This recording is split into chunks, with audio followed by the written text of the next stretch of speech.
Cambridge বিশ্ববিদ্যালয়ের বক্তৃতায় ভারতীয় গণতন্ত্রে আঘাত নিয়ে প্রশ্ন তুলে বিজেপির তোপের মুখে পড়লেন রাহুল গান্ধী। একই সঙ্গে চীনের সামাজিক সম্প্রীতির প্রশংসা করেও বিজেপির সমালোচনা কুড়িয়েছেন তিনি। কেমব্রিজ বিশ্ববিদ্যালয়ে এক বক্তৃতায় রাহুল বলেছেন, ভারতীয় গণতন্ত্রের মূল কাঠামোকে নিশানা করা হচ্ছে।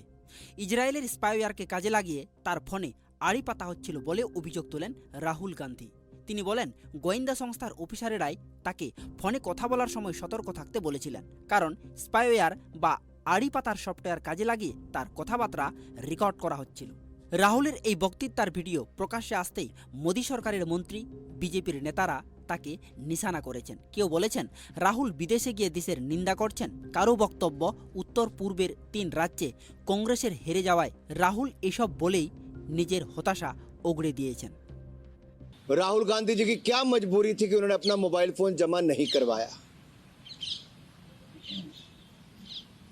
और वो नेता जो भ्रष्टाचार के चलते बेल पर है, ऐसा क्या था उनके मोबाइल फोन पे जो उनको अपना छिपाने की जरूरत थी? वो और अन्य नेताओं ने अपना मोबाइल फोन क्यों जमा नहीं करवाया? बार बार झूठ बोलना, विदेशी धरती का इस्तेमाल करना, विदेशी दोस्तों का, विदेशी एजेंसियों का इस्तेमाल करना, ये आदत सी बन गई है और भारत को बदनाम करने की आदत बन गई। संवैधानिक संस्थाओं में भी कांग्रेस का विश्वास खत्म हो गया है। क्या भारत के लोकतंत्र पर बार बार प्रश्न चिन्ह खड़ा करने का काम ये कांग्रेस करती रहेगी? आज एक बार फिर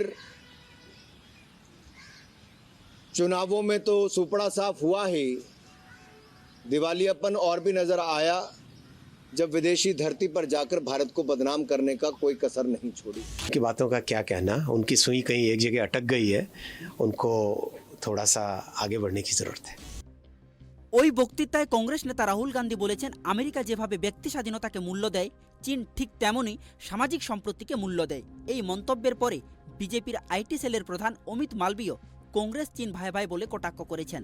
তার অভিযোগ, রাহুল আসলে চীনের স্বৈরতন্ত্রকে স্বীকৃতি দিচ্ছেন, তাও এমন সময় যখন চীনের সঙ্গে প্রকৃত নিয়ন্ত্রণ রেখায় ভারতের সংঘাত চলছে।